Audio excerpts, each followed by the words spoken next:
कानूनी पहलू ये है कि अगर आप किसी सदन के सदस्य नहीं हैं तो अधिकतम 5 महीना 29 दिन आप रह सकते हैं। आपको याद होगा मुख्यमंत्री सम्राट चौधरी जी भी पहली बार 1998 में ऐसे ही रहे थे, उसी नियम के तहत ही भी हैं। अगर इस बीच में स्नातक और शिक्षक का चुनाव है तो वो भी संभव नहीं है कि वो कहीं कोई वैसे लड़ाका में नहीं है कि उनको एनडीए टिकट दे दे और वो जीत जाए। तीसरा ऑप्शन है कि वो अपनी मम्मी को हटा के सासाराम से लड़ें और जीतें।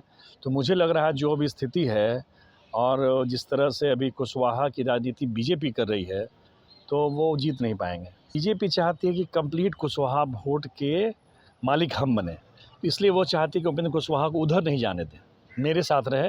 लेकिन बिहार में 10 सीटों पर विधान परिषद के चुनाव संपन्न हुए। 10 सीट पर निर्विरोध सभी प्रत्याशी निर्वाचित हो गए।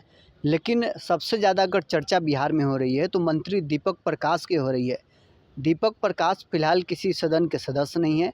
चर्चा थी कि विधान परिषद के चुनाव में वो उम्मीदवार होंगे, लेकिन एनडीए ने उन्हें उम्मीदवार नहीं बनाया। उपेंद्र कुशवाहा का बयान भी आया है कि मंत्री तो उन्हें एनडीए के शीर्ष नेताओं ने बनाया है और कब तक मंत्री रहेंगे शीर्ष नेता ही तय करेंगे। हमारे साथ वरिष्ठ पत्रकार इंद्रभूषण कुमार हैं। आज इनसे हम चर्चा करेंगे इस वीडियो में कि आखिर मंत्री दीपक प्रकाश का आगे अब क्या होगा। सुप्रीम कोर्ट से नोटिस भी मिला है। बिहार सरकार और मंत्री दीपक प्रकाश को जवाब देना है कैसे वो मंत्री बने हुए हैं अब तक। आगे अब क्या होगा, सुप्रीम कोर्ट से तब नोटिस भी मिल रहा है कि मंत्री वो कैसे बने हुए हैं, परिषद के उम्मीदवार भी नहीं बने, किसी सदन के सदस्य नहीं है। देखिए, इसमें 2-3 पहलू है। एक तो पॉलिटिकल पहलू है और एक कानूनी पहलू है। कानूनी पहलू ये है कि अगर आप किसी सदन के सदस्य नहीं हैं तो अधिकतम 5 महीना 29 दिन आप रह सकते हैं। आपको याद होगा मुख्यमंत्री सम्राट चौधरी जी भी पहली बार 1998 में ऐसे ही रहे थे, उसी नियम के तहत ही भी हैं। लेकिन यहाँ संकट क्या हो गया है कि एक बार वो रहे 5 महीना, फिर सरकार गिर गई, फिर बन गया, तो अब फिर से उनका 6 महीना होगा कि वो पिछला 5 महीना काउंट होगा। इसको लेकर सुप्रीम कोर्ट में अभी चल रही है बहस। वो लोग, कई लोग उसमें दिए एग्जाम्पल भी। ये हो गया कानूनी पहलू। अब सुप्रीम कोर्ट अगर बोलता है कि गलत है तो उनको 6 महीने से अधिक समय का पैसे की भी वसूली होगी, उनका वेतन सब लौटाना होगा। और अगर सुप्रीम कोर्ट बोलता है कि नहीं ठीक है अगला 6 महीना तो फिर 7 नवंबर तक वो रहेंगे। पॉलिटिकल पहलू ये है कि पिछले 2005 में सुशील मोदी को हटाकर, उस समय उमा शंकर सिंह थे विधायक दल के नेता जदयू के, नीतीश कुमार ने आनंद फानंद में पहली बार एमएलए थे, उपेंद्र कुशवाहा जी उनको बना दिया गया था विधायक दल का नेता। 4-5 का बात है। उपेंद्र जी बहुत ही महत्वाकांक्षी नेता हैं। उपेंद्र जी की अपने समाज में पैठ भी है, इसमें भी कोई दो मत नहीं। हर जिले में घूमते हैं, लोगों से जुड़े हैं, लेकिन आज के डेट में सबसे बड़े बार्गेनर भी हैं। तो वो, मुझे ये लग रहा है कि वो ये बार्गेन कर रहे हैं कि अगर मेरे बेटा को हटाया जाए तो उसके पहले केंद्रीय मंत्रिमंडल में मुझे शामिल कर लिया जाए। इसी महीने, संभवतः महीने के अंत में या फिर अगले महीने के शुरू में केंद्रीय मंत्रिमंडल में कुछ फेरबदल होना है।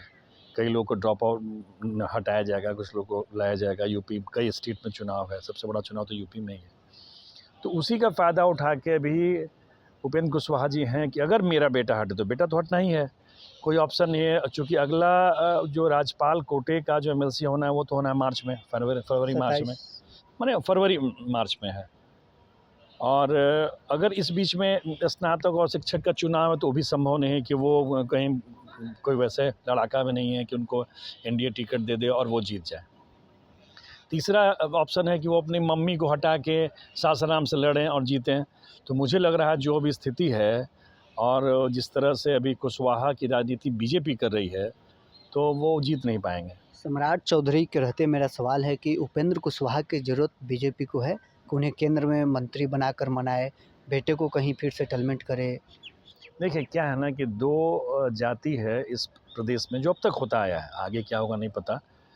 वो क्षत्रिय और कुशवाहा, वो लोग किसी पार्टी की जगह अपनी जाति के प्रत्याशी को वरीयता देते हैं। यही कारण है कि इन दोनों कास्ट में कोई बड़ा नेता नहीं है। वही कुशवाहा समाज अगर यूपी में अगर सारण में आरजेडी के साथ है तो मगध में भाजपा के साथ है, कहीं उसके साथ है, तो वो लोग अपने जहाँ जहाँ उसका प्रत्याशी है हाँ, वहाँ वो हाँ, सेटलमेंट हो जाता है। जाति की वरीयता है।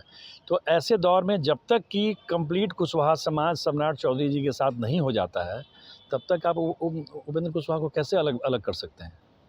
मतलब उपेंद्र कुशवाहा के उनके बेटे के और उनके भविष्य पर अभी संकट है।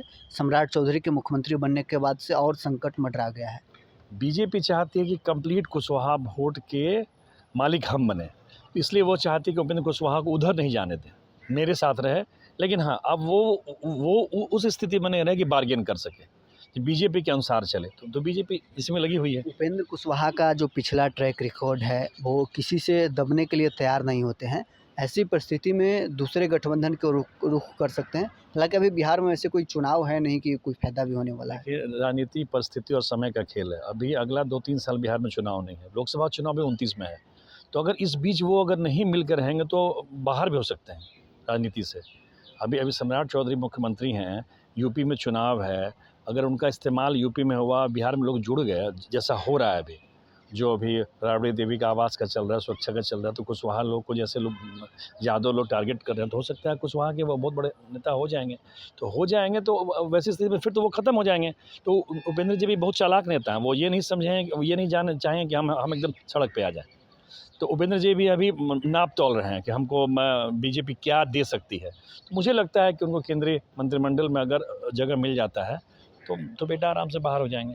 अगर बिहार में मंत्री बनाने की बात आई तो बेटे के जगह किसी और को मंत्री बनाया जा सकता है। अगर उन्हें केंद्र में नहीं मंत्री बनाया गया तो उस परिस्थिति में आप उनके 4 विधायक हैं, उसमें से कौन हो सकते हैं? परिवार से बाहर नहीं देंगे। किसी क्षेत्रीय पार्टी के नेता को ये ताकत नहीं है कि वो पावर अपने परिवार से बाहर दे, क्योंकि वो लोग देख चुका है। रामविलास जी ने संजय जी को आगे बढ़ाया, क्या हुआ? अगर लालू यादव राबड़ी देवी की जगह रंजन यादव को सीएम बनाए होते तो आज कहाँ रहते? तो हर कोई जानता है कि परिवार से बाहर देंगे। अभी हेमंत सोरेन वहाँ बनाए थे, क्या हो? हाँ, इसलिए कोई परिवार से बाहर नहीं जाएगा। और वो परिस्थिति भी नहीं है कि लोग बहुत लॉयल है, समय के अनुसार लोग बदलता है। सुबह भाजपा में तो शाम में जदयू में, इसलिए अब वो कोई नहीं रिस्क नहीं उठाता है। दीपक प्रकाश और उपेंद्र कुशवाहा इसलिए बार्गेन नहीं कर पा रहे हैं, कारण ये भी हो सकता है कि उनके जो विधायक हैं पूर्व के दिनों में बागी हो गए थे। 3 विधायक अलग चल रहे थे, उनकी पत्नी अलग थी। भाजपा ये भी कहीं देख रही होगी। निश्चित तौर पर उनके तीनों विधायक उनके साथ नहीं हैं,